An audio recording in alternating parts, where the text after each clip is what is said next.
ኣብ ኣዲስ ኣበባ ላዕለዋይ ኣሜሪካዊ ኣዛዚ ሰራዊት ብዛዕባ ቀይሕ ባሕርን ጠለባት ኢትዮጵያን ከም ዝተዘራረበ መንግስታዊ ማዕኸናት ዜና ዓለም ሓቢረን። ኣዛዚ እዚ ኣፍሪካ ኮማንድ ሰራዊት ኣሜሪካ ዝኾነ ጀነራል ዳግቪን ኣንደርሰን ምስ ቀዳማይ ሚኒስትር ኣብይ ኣሕመድ ኣብ ዘካየዶ ርክብ ብዛዕባ ዞባዊ ጸጥታ ከም ዝተዘራረበ እቲ መራሒ ኢትዮጵያ ኣብ ኤክሱ ሓቢሩ። እቲ ኣሜሪካዊ ኣዛዚ እዚ ኣፍሪካ ኢትዮጵያ ናይ ቀይሕ ባሕሪ ብምእታው زيادة نسلام تزوا ክትሰርሕ ትኽእል እያ ኢሉ ከም ዝኣምን ገሊጹ። ብወገን ኣፍሪካ ኮማንድ ይኹን ኤምባሲ ኣሜሪካ ኣብ ኣዲስ ኣበባ ግን ብዛዕባ ምምጻሕ ናይቲ ኣሜሪካዊ ኣዛዚ ይኹን ዘካየዶ ዝርርብ ዛጊድ ዝወፅእ ሓበሬታ የለን። ክልቲኦም ኣዘዝቲ ሰራዊት ብዛዕባ ጉዳያት ሽበራን ዞባዊ ጸጥታን ከምኡውን ክልተኣዊ ምትሕግጋዝ ከም ዝተዘራረቡ እውን ተገሊጹ ኣሎ። ኢትዮጵያ ኣፍ ደገ ቀይሕ ባሕሪ ንምርካብን ንምውናንን ሓያል ዲፕሎማስያዊ ምንቅስቓስ ተካይድ ከም ዘላ እውን ይፍለጥ እዩ። ክሳብ ሕጂ ግና ሓይሊ ባሕሪ ኣብ ምህናፅ ኣብ እተካይዶ ዘላ መስርሕ እውን ናይ ሩስያ ፈረንሳይን ደገፍ ከም ዘለዋ እያ ኢትዮጵያ እተኣምን። ሰራዊት ኢትዮጵያ ቅድሚ ትማልያ ብዘውፅኦ ተመሳሳሊ መግለጺ ሓይሊ ባሕሪ ጣልያን ኣብ ስልጠና ትምህርትን ምልውዋጥ ልምድን ምስ ሓይሊ ባሕሪ ኢትዮጵያ ብሓባር ንምስራሕ ዘኽእል ክልተኣዊ ልዝብ كم زكايدو حبيرو نيرو لؤخ حيل بحر إيطاليان مس أزاز حيل بحر إثيوبيا مختل أدميرال كندو جزو كم استرخبون اتحبريتا يملاخت أبزي بوجن إيطاليان يخون حيل بحر هاجر بزعبات زرزر زوز حبريتا جنيلن إرترا بوجنا بريزيدنت دونالد ترامب نابسلطان دحر مملاسو مس واشنطن زلوا زمدنا ممحياش تبغسات كتوسد ترى نيرا انت خونا ግን ዛጊድ ኣበይ ከም ዝበጽሐ ሓበሬታ የለን። ቀዳማይ ሚኒስትር ኣብይ ዝርከቦም ላዕለወ ሰበስልጣን መንግስትን ማዕኸናት ዜና እቲ ሃገርን ብዛዕባ ኣፍ ደገ ቀይሕ ባሕሪ ክህብዎ ዝጸንሑ መግለጽታት ንኤርትራ ከቆጥዕ ጸኒሑ እዩ። እስራኤል ኢትዮጵያ ባሕሪ በር ንምርካብ እትገብሮም ጻዕርታት ኣብ ጎና ከም እትኸውን ሓቢራ።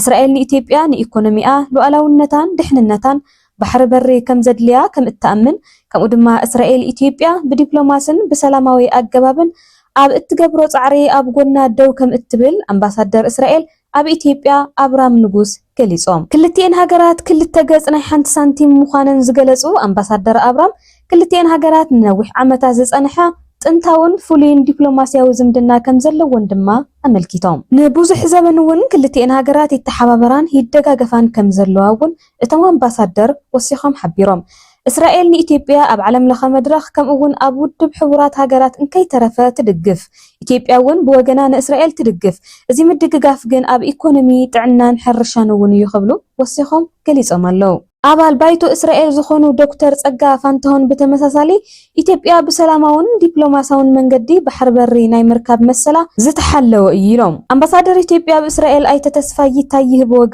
بوغن إسرائيل إثيوبيا بحر بري نمركب زقربت تحطو ناي مقوام زنبالي اللي نكبلو حبيروم وسيخم دما أمباسادر تسفاي إثيوبيا ناب جمجم قيح بحري انت تمليسا قداميتي محازة هاجرية كابزي حالفو إسرائيل إثيوبيا كم أفدق يسل الترقيا مسكالوت هاجرات أفريقيا زلوا ركب نمد نخارك تحجزات دل إيايلوم كاب إثيو FM استرخبة حبريتا إيو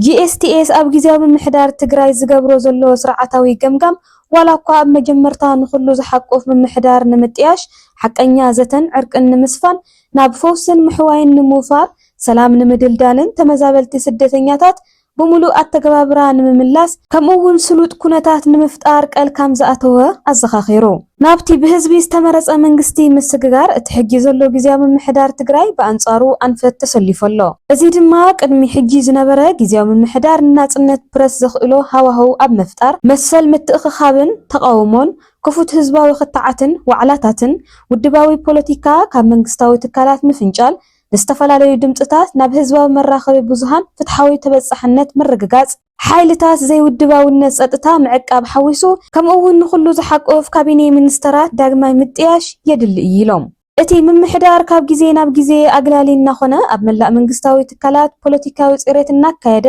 ንሕጋዊ ጠለባት ሕብረተሰብ በሓይሊ ምላሽ እንሃበ ኣብ ውሽጢ ሓይልታት ጸጥታ ትግራይ ሕጂ ኣብ ክልተ ጉጅለታት ተኸፋፊሎም ዘለዉ ወጥሪ ክዓቢ ኣኽኢሉ ኢሎም ፖለቲካውን ወታደራውን ተዋሳእቲ ኣብ ውሳነታት ዓብሊሎም ንኣካላት ጸጥታን ምምሕዳርን ንባዕሉ ፖለቲካዊ ገይሮም ክጸንሑን ከለዉ زيغاتات ማእኸል ዝገበሩ ተበጉሰታትን ጻዕረታት ፎስን ምሕዋይን እውን ንጎኒ ተገዲፎም ኣለው ኢሎም ንውዕሊ ፕሪቶሪያ ኣብ ሓደጋ ብምእታው ምስ ኣዲስ ኣበባ ኣብ ዝነበረ ወጥሪ እናዓበየ ንኽኸይድ ዝገብሩ ነድሪ ዝኾኑ ዘረባታት እናተፈነው እዮም እውን ኢሎም እዚ ምዕባለታት እዚ ዘይምትእምማን ዓሚቑ ማሕበራውን ፖለቲካውን ፖላራይዜሽን ኣሕይሉ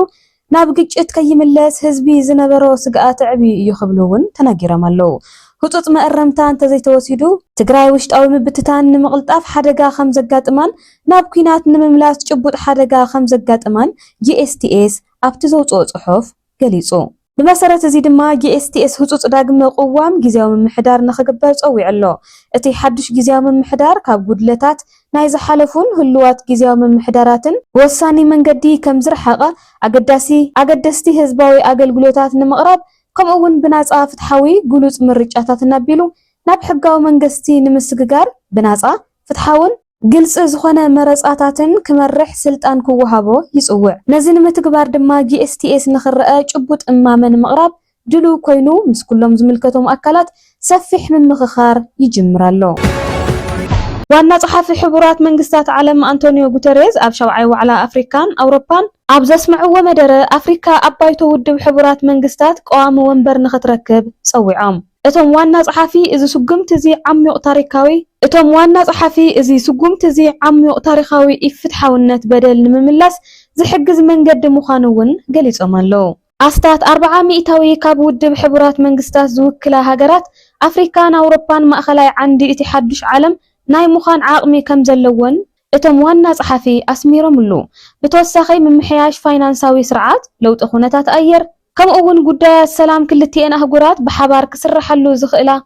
ክሰርሓሉ ዝኽእላ ኣገደስቲ መዳያት ምዃኖም እውን ገሊጾም ኣብዚ እዋን እዚ ዘሎ ኣህጉራዊ ፋይናንሳውን መዋቕር ዘይፍትሓውን ብቕዓት ዘይብሉን ክብሉ ዝነቐፉ እቶም ዋና ጸሓፊ ንኣፍሪካ ናይ ዕዳታት ምቑራጽ ናይ ምልቃሕ ዓቕሚ ብሰለስተ ዕጽፊ ክዓቢ ሃገራት ኣፍሪካ ኣብ ዓለም ለኸ ትካላት زيادة تساتفون صلوان كهلوان ጸዊዖም ኣፍሪካ ብጽሩይ ሓይልን ብኣገደስቲ ማዕድናትን ሃፍታም ስለ ዝኾነት እዚ ሃፍቲ ናብ ልዑል ተወሳኺ ሃፍቲ ዘለዎ ፍርያት ክቕየር ድማ ጸዊዖም እቶም ዋና ጸሓፊ ኣብ ዩክሬንን ጋዛን ዝካየድ ዘሎ ኩናት ዓቢ ናይ ወዲሰብ ውድቀት ብምባል ኣብ መላእ ዓለም ዝካየድ ዘሎ ምፍሳስ ደም ደው ክብል ድማ ኣተሓሳሲቦም አንቶኒዮ ጉተሬዝ መደረኦም ኣብ ዝዛዘምሉ እዋን ርክብ ኣፍሪካ ሕብረትን ኣውሮፓ ሕብረትን ዓለም ዝበለጸት ክትረጋጋዕ ኩለ መዳያዊ ፍትሕን ማዕርነትን ሰፈነላ ንምግባር ሓቀኛ ሓይል ኣለዎ ክብሉውን ኣበረታቲዖም ዝተኸበርኩም ተኸታተልቲ ሶሎዳ ሚድያ ንሎማዓንቲ ዝነበረና ዜናታት እዚኦም ይመስሉ ነይሮም ሰላም